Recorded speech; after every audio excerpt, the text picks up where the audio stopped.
Tank vents out on social media and tell me, you know, about what's right and what's wrong. They wanted everybody to see his name on the wall just like everybody else, you know. One thing I learned from my pops was you don't need no gang, you don't need a group of people. Now when I see a group, somebody in a group, I feel like they soft. He a coward. Every time he gets hit, even in the gym, he jumps out the ring like a little, and he does that time. He just acts like he's tough right now. Now, to say some as gang shit, man. Floyd Mayweather fiercely defended Calvin Ford while calling out Gervonta Tank Davis for his lack of gratitude and respect. He made it clear that he had given Davis the tools to succeed, emphasizing that if anything ever went wrong, there should be no bad blood. Mayweather didn't hold back, making it known that he had put Davis in a position to thrive, whether as an entrepreneur or a boss. His message was direct. Davis owed much of his success to the opportunities he was given, and disrespecting those who helped him was unacceptable. Then go wrong and you're not with me no more. You don't have nothing bad to say about me because I put you in a position to become an entrepreneur or to become a boss. Calvin Ford has been Gervonta Davis's trainer since childhood, guiding him from a young, talented fighter to a world champion. More than just a coach, Ford has been a mentor and father figure, shaping Davis inside and outside the ring. Despite this, tensions have risen as Davis has been criticized for showing a lack of gratitude toward those who helped him reach the top. The situation has sparked debate among boxing fans, with many questioning Davis's loyalty and respect for those who stood by him throughout his career. When we first started, man, it was nobody in the gym, man. How would I sit there and say one kid and another kid and another kid, and they seen the love that we was given?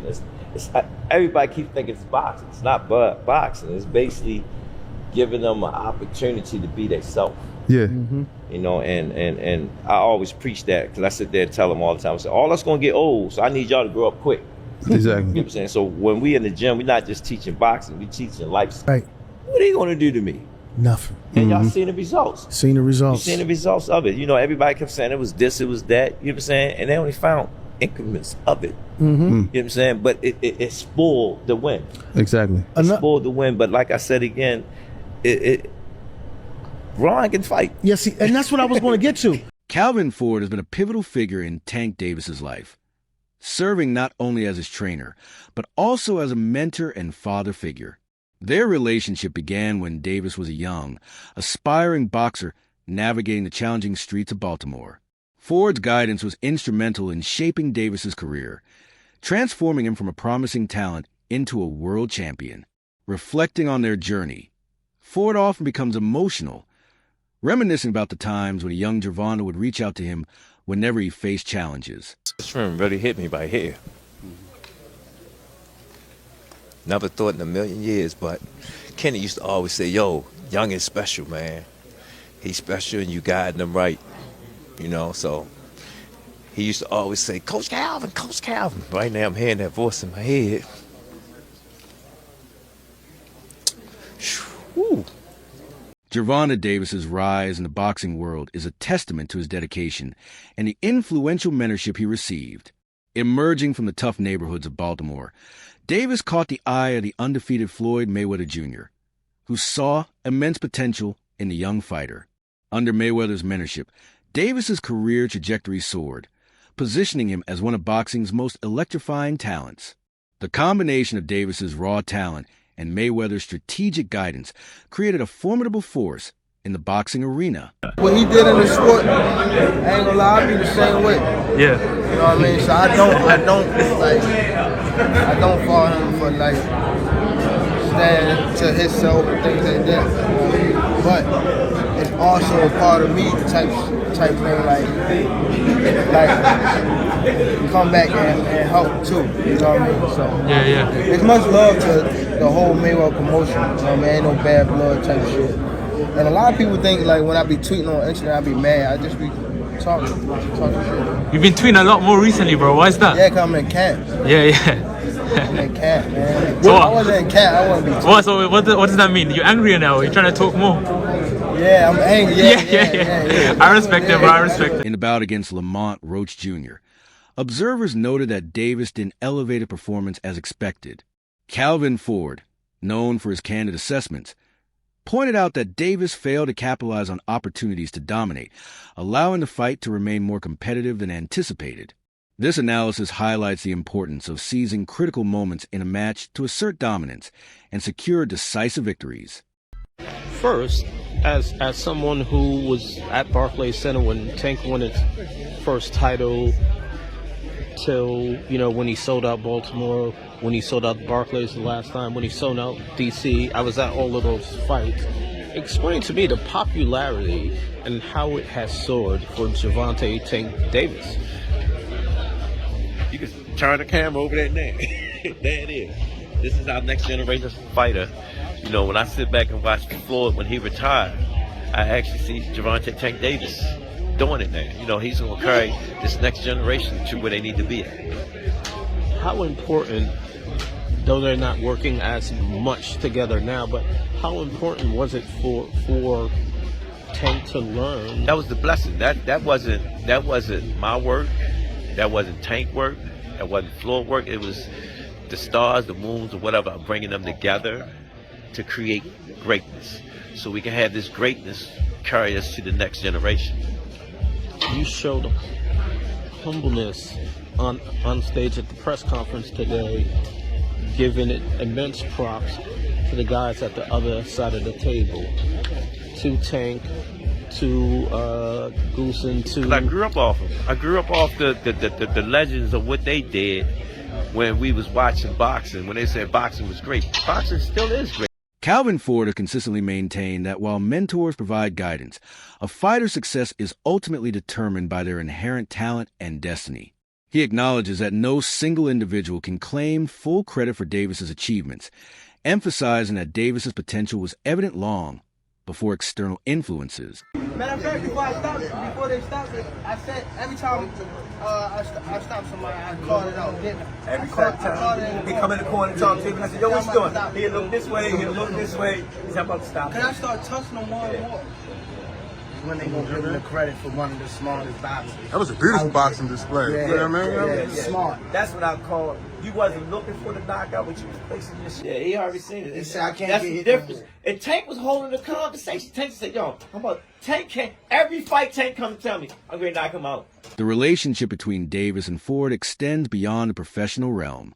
Davis has noted that Ford possesses an uncanny ability to predict his moves in the ring, understanding precisely when he's about to overpower an opponent. This deep connection speaks to the years of collaboration and mutual understanding they've developed, which has been a cornerstone of Davis's success. In my mind, this is why Gervonta Davis struggled that fight. So just roll with me for a second. You'll see where I'm going. I don't know if y'all noticed it right away, but I noticed it. Calvin Ford was not the head man in the corner, which I didn't really understand. And before the video continues, go ahead to the follow button because we're about to deep dive into this and we post every day. Calvin Ford was not the lead man who's been with Gervonta since he was a damn near child. Honestly, since he was a child. Why would you do that? I don't know if they were underestimating the fight. I don't know if they were just trying to change it up and try something new because this wasn't a huge opponent. I don't know if there's something wrong with Calvin or Calvin's not going to be there. I don't know. But that was damn stupid. Because you notice when shit started hitting the fan, guess what voice popped up on that screen? Put his head through ropes and Calvin started coaching. When Tank's eye messed up, guess where he looked? He didn't look at that other corner man. He looked for Calvin Ford. Also, Tank talked a lot during this fight. It was a little bit of a different Tank than we've seen. He was chirping with the fire, which isn't new. He was arguing with the ref. He seemed not composed. I feel like that would have been different with a Calvin Ford in his corner. Because I'm going to be real, the advice that his corner was giving him was dog shit. Yeah, he won the fight, but let's be real, he shouldn't have won that fight. But y'all let me know what y'all think. I think that definitely played a role, and I feel like if Calvin was there, it would have been a little different. But yeah, not a good boxing night from Tank, and this is from a Tank fan. So Floyd Mayweather, having played a significant role in Davis's career, expressed his disapproval of Davis's decision to part ways with Calvin Ford. Mayweather emphasized that Ford was a pivotal part of Davis's team and had a profound influence on his boxing career. He hit me. One day I was in camp with Tank, and he had this little daughter, and he said, "Take a pop right there." You know what I'm saying? And it made me broke down inside, and I was like, "Damn!" And when I look at him now, I still hear little Tank, but I know he a grown man now. You know what I'm saying? Right. But it just shows you the work and the years that you put in. Grooming an individual to become what he's going to become. Yeah. And I'm sure you're proud of all of the fighters that you... Man, you just don't know. And I can't wait to the next generation to come. In a surprising development, Gervonta Davis decided to part ways with Calvin Ford. This move shocked many, as Ford wasn't merely a trainer. He had dedicated his life to molding Davis into the champion he is today. Ford's commitment extended beyond training, encompassing various facets of Davis's personal and professional life. Gervonta Davis has expressed a desire for independence in his career, stating that he doesn't need any group and believes that having a group makes fighters soft.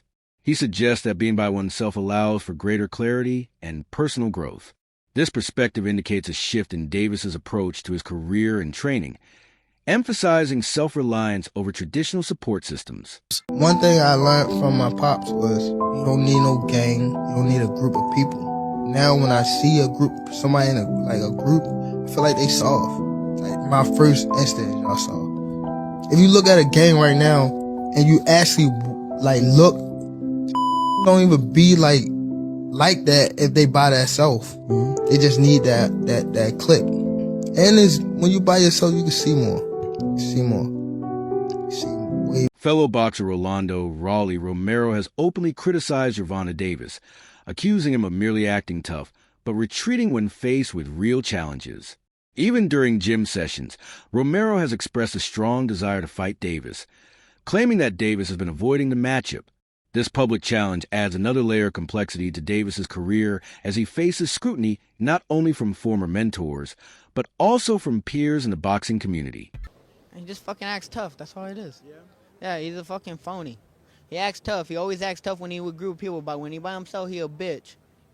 He a coward. Every time he gets hit, even in the gym, he fucking jumps out the ring like a little bitch. And he does that shit all the time. He's a fucking bitch. He just acts like he's tough right now. Now he's trying to fucking say some fucking stupid-ass gang shit and stuff, man. Analysts like Showbiz the Adult have suggested that Gervonta Davis may suffer from a bully complex, implying that his outward bravado masks internal insecurities. Gervonta doing this shows that it wasn't an outside strange occurrence, that it may just be a part of his DNA. For him to get hit in amateurs and then take a step back and take a knee when he obviously wasn't hurt, it just shows to me that instead of gritting it out, all right, and possibly get knocked out or taking those chances, he'd rather take a knee to disrupt the momentum and then start over. That's how I'm taking it. It can be a great strategy, or it can be the bully complex.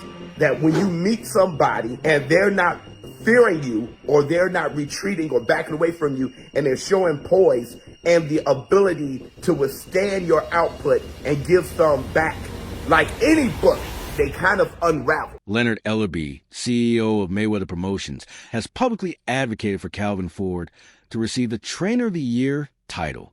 Ellerbe's endorsement underscores Ford's significant contributions to boxing and his role in developing fighters like Gervonta Davis.